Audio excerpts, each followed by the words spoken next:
Aside from that plot twist at the very end of the episode, I think that some of y'all might be correct, I fear, and we can go ahead and wrap it up. What's good, y'all? She guys, it's Erica Vane coming to you right here on Erica Vane TV with another All-American video. I know, shocker, it's actually a breakdown video.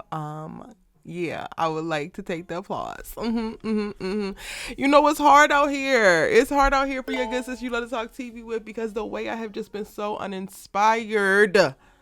Aside from our lives, y'all, I just don't I can't muster the energy or the fortitude or whatever it is that I need to turn this mic on and to start yapping about whatever the hell is happening on these episodes. But Allah, I'm recording this before we go live on a Tuesday, which we do every Tuesday after a new All-American episode on Mondays. And I'm just trying to get it out the way. So I'm going to let y'all know my thoughts. Feel free at any given point in time to drop down in the comment section and share your thoughts on the episode. Again, y'all, this is just my thoughts. My little slice of life, my little slice of perspective from my brain.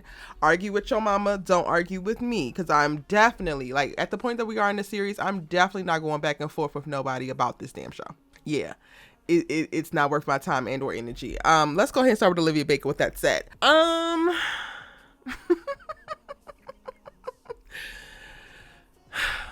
We are going to retire the Olivia Baker character with her never fully getting it.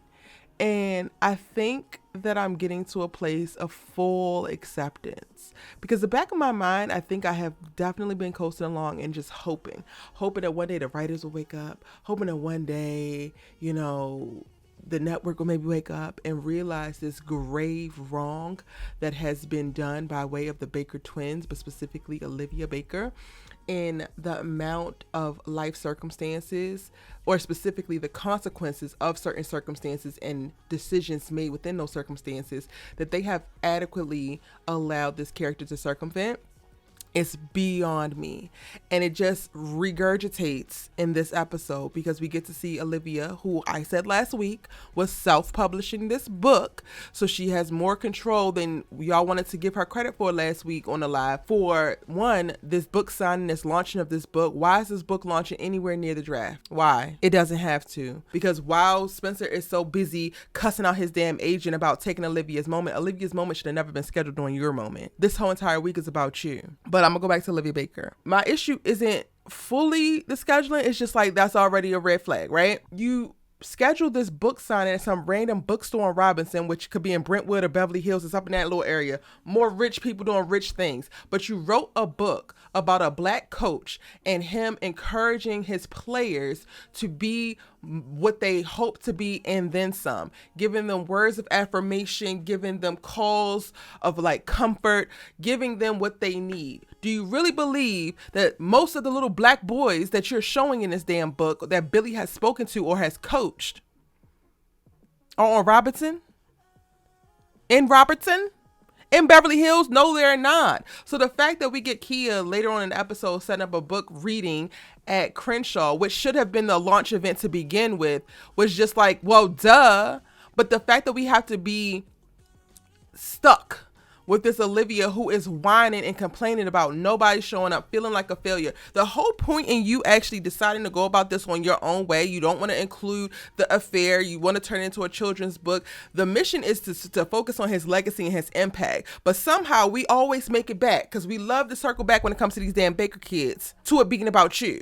So is the book launch about Billy and his legacy and his impact being experienced in the way that you hoped that it would, or is it about you?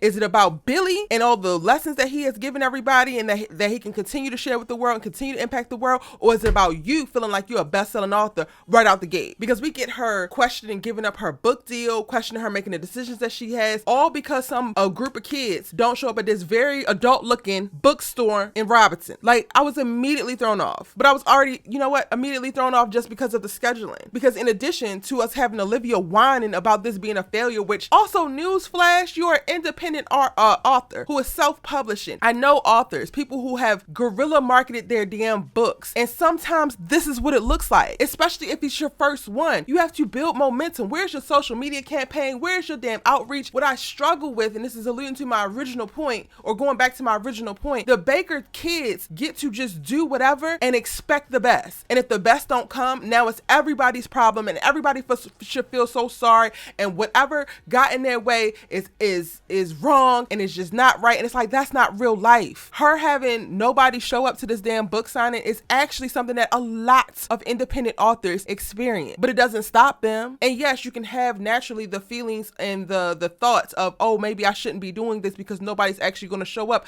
But the authors who are worth their weight in actual talent in what they do, they persevere, because that's a part of it. So much of life is persevering. And throughout the course of this series, we have watched these damn bakers get pissed when things don't work out for them the way they want in the first time. And I'm over it. I am so tired of seeing this play out, and I'm so tired of having to watch everybody cower and protect and overcompensate for the world being the world, for them experiencing life consequences no different than what anybody else would. Because Spencer Shore hasn't had it easy. He's had it easier than it should be for the story that they're telling for him. I'm gonna talk about him in a second. The way that Olivia just is like, all is lost because nobody showed up to my book event, and it's like, you did not go out your way to actually market yourself. You put your PR in the hands of somebody who we never even heard of. We don't even get to see. Layla is also over here like, well, let me help. You didn't even reach out. This is supposed to be your best friend, your sister, whatever, and she clearly puts people in the room. She could have had some at Layla's that would have been a little bit more in line with what the hell you're trying to do and the target audience that you're trying to reach. It's like Olivia wrote the damn child book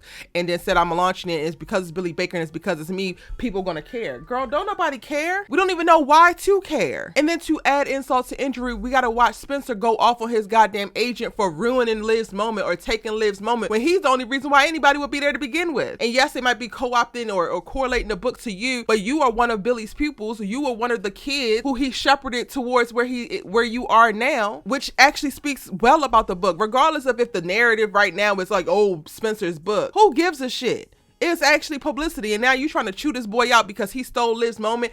And like, watching Spencer go into this hyper, I gotta defend Liv moment, where nobody is doing anything to her, sir. Nobody has harmed her. Relax. And the reason why your ass ain't go first round draft pick is because you was more focused on protecting that biracial beauty than you were on your damn career and the goals that you have. Clock it.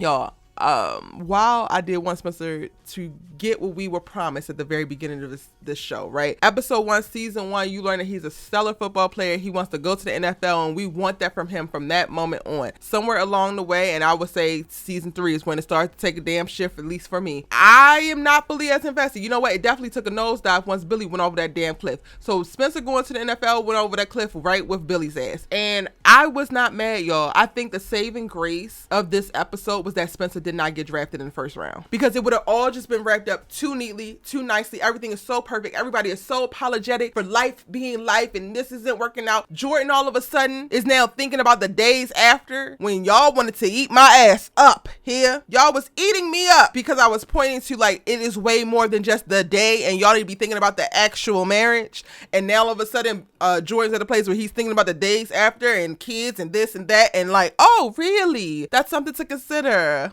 I would have never thought. Y'all, the series is just really, really, really exhausting to watch. And it's exhausting to watch from multiple levels. I feel like there is a strong amount of like lack of character development and authenticity in the particular stories that were communicated to us. It feels very surface level in a lot of ways. Like, I don't believe that we're watching a true NFL draft experience. I feel like we're watching NFL draft light, and it's not engaging at all. And then to watch Spencer kind of be insufferable in the moments, like trying to push back and like defend Liv because Eric brought the newspaper people over to keep his publicity up during this time because he wanted to skip out on the event, on what he needed to do to go to Olivia's event, when Olivia could have literally not planned that event during a time where he was going to be preoccupied with his career stuff. But I digress. And then also to see Spencer running around here just giving everybody gifts like he's Oprah and he got cars to spare. I was also just like, I mean, I get the sentiment. I think that it's very nice nice of you, but this doesn't feel true to the Spencer that we knew. And part of me is also like, well, Erica, maybe Spencer is just not who you thought he was, and maybe he's not who they said he would be. And that could be true.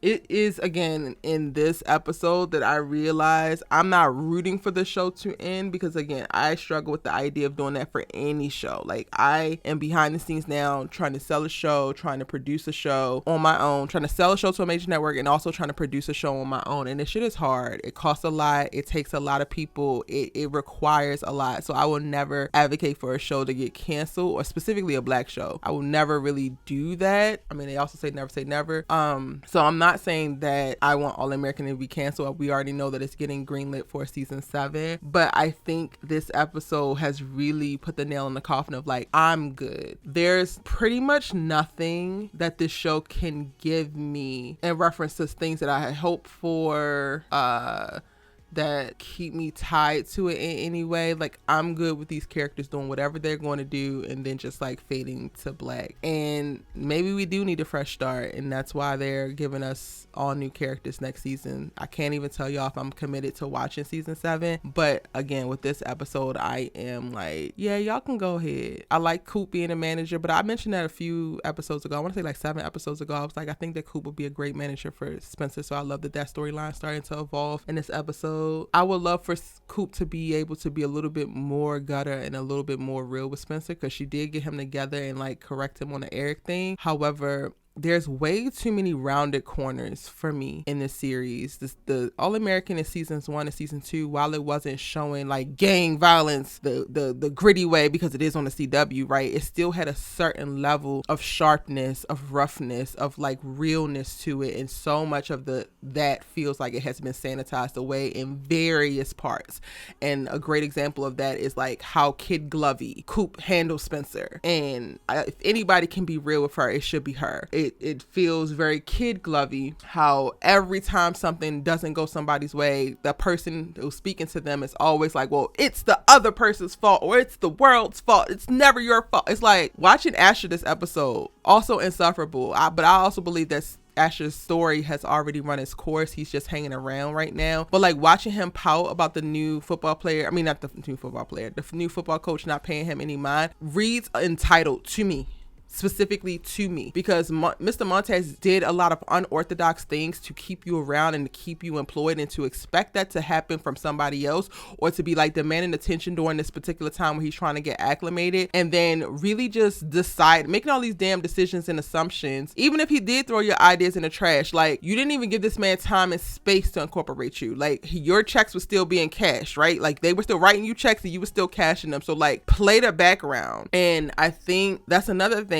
Because these characters are our main characters in the show, I don't feel like their stories are being authentically told. Because what's the reality that a student coach will be able to assert himself in the ways that Asher did, with certain expectancies? Like, I was a go-to player, and there are certain things that I just would not do, and there's certain respect that I had regardless of what I felt. Like, I'm over it. I don't need to see Jamie tell Asher, you could do anything, babe, jump out the window, it's fine, everything is fine. Like, if everything is fine, why are we watching the show? If everything is always going to work out perfectly for everybody on the show, then why are we watching? And I think I'm gonna leave it there. This is a different breakdown, but hopefully y'all enjoyed it, and let me know your thoughts in the comment section down below. The Discord is probably a place where we can flesh this out more, in addition to the live stream. So check out my Discord server. We have an All-American channel there to further expound upon our thought and heated topics, and then I go live every Tuesday. It's your good sis, She Love to Talk TV with. I'll see you in the next one.